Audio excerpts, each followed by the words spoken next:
Does it completely baffle anyone else that we are literally 3 months away from the end of 2015? Hello there, fellow viewer, my name is Gabriel, and today I am bringing you my September wrap-up.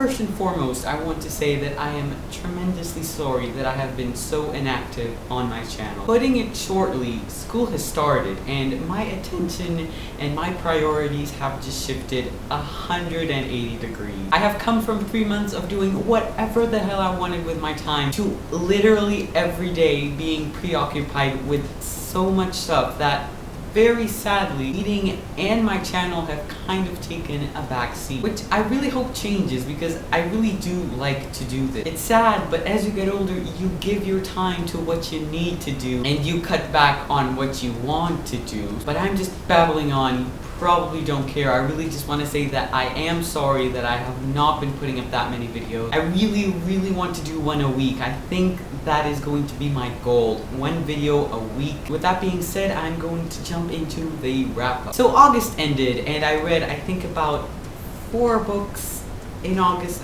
Yes, I think that is right. Which was okay, but as we're nearing the end of the year and the reading challenge just looms darker and bigger, I really wanted September to be a big month reading-wise. I had a goal of 6, 7, maybe 8 books that I wanted to get read this month. Just take those plans and watch them turned into a bombshell, collapsing into the earth, obliterating everything in their path with a 100-year quarantine zone limit thing. So basically that didn't happen. I read 3 books this month. You know, isn't 0, but it's definitely not what I wanted to get accomplished. I'm hoping October turns out slightly better. If you watch my August wrap-up, then you would know that the last book I read in August was The Angel's Game by Carlos Ruiz Zafón, and I really wanted to read more of him. So I picked up the 3rd book in the trilogy, The Prisoner of Heaven, which I finished on the 2nd of September. And again, I was really optimistic about September being a good reading month, partly because this happened. I finished it on the 2nd and I really liked it. The only words that I can find to describe The Prisoner of Heaven is that they were a kind of treat to the fan. The book was good. Mr. Zafón is always able to come up with the most surprising and the most intricate plot and characters and just everything, literally. And you know, it was a good book. It was definitely not as good as The Shadow of the Wind. To me, it kind of felt like a bridge to the 4th and final one, because apparently that's not the final book, which was just what? I am immensely glad because that ended on kind of a huge cliffhanger, but I did really like it. I've said it a million times. I cannot recommend The Shadow of the Wind enough. If you're looking for a good book, no matter what your taste in books is, pick that book up, please. So then I went and checked out the last book that the library has of Carlos Ruiz Zafón, which was The Midnight Palace. I did not know this at the time, but this is a 2nd book in a trilogy, which is his Niebla trilogy. I think that's how it's called. I know the 1st book is The Prince of Mist, the 2nd book, The Midnight Palace, and the 3rd book, The Watcher in the Shadows. I didn't mind that it was a 2nd book because Mr. Zafón's books usually work as individuals. I can definitely see a possible connection because The Prince of Mist is about a ghost that is haunting a house. Not only that, but his Niebla trilogy is young adult, which really surprised me. I knew that Carlos Ruiz Zafón had started his writing career as a young adult author, but I didn't know specifically which books he wrote had been young adult. And then I found out that The Midnight Palace is young adult. It just made me that much more excited to read it. And so I did, and The Midnight Palace was just a completely undescribable roller coaster of feelings. It was just wow. I will say that it gets like massively explosive during the end. You realize that you are building up to something, but you don't realize exactly how big that something is. The book is mind-blowing, I will tell you that. I will also tell you that it is very, very creepy. Like, very creepy. I'm not a big fan of creepy, freaky, scary, dark things, whatever you want to call it. That's not my thing. Which is impossibly ironic because The Shadow of the Wind is pretty dark. If you like your books mysterious and again dark, if you like that kind of scary vibe that you're always on the edge of your seat to find out what happened next. I really would recommend you read Midnight Palace. If you like to theorize and if you like a tad of horror in your books maybe, definitely pick this up. It's really amazing and it's young adult, so I can actually officially recommend that you read it. The Shadow of the Wind is an adult book that that did not keep me from loving it. I went ahead and picked up a book that I was not expecting to read. The vigilant eye will have noticed that I have this book in my bookshelf, The Inquisitor's Mark by Diane K. Salerni, and it's just been sitting there. It's been unused and untouched and unread because it is a second book in a series that I received in a giveaway from my friend Echoes, which will be linked down below. You should really check out her channel. This is a middle grade book, and the only thing I knew about the first book was that it was about a group of special people that could live in an 8th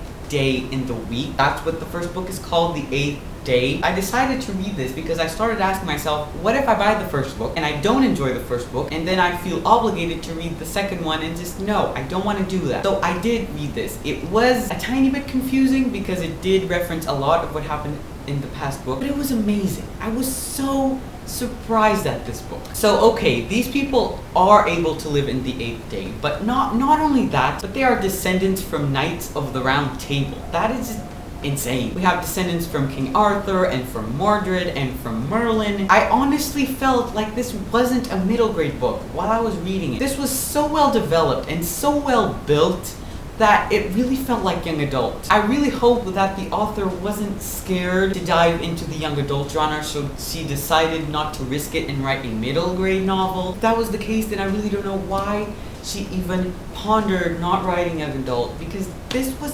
phenomenal. I really liked it. I'll be repeating myself in saying that A, I was really surprised. I really like it. B, it is a completely original and very intricate world where we have certain people who live during the 8 days of the week, and then we have people who only live on this extra day. These people were actually cursed by Merlin in King Arthur's time because they were up to no good. So he trapped them in an alternate timeline so they couldn't hurt anyone. From this book, I did understand that the first one was pretty big. It was pretty explosive towards the end, just like this one. And if you're looking for a middle grade novel, pick this up.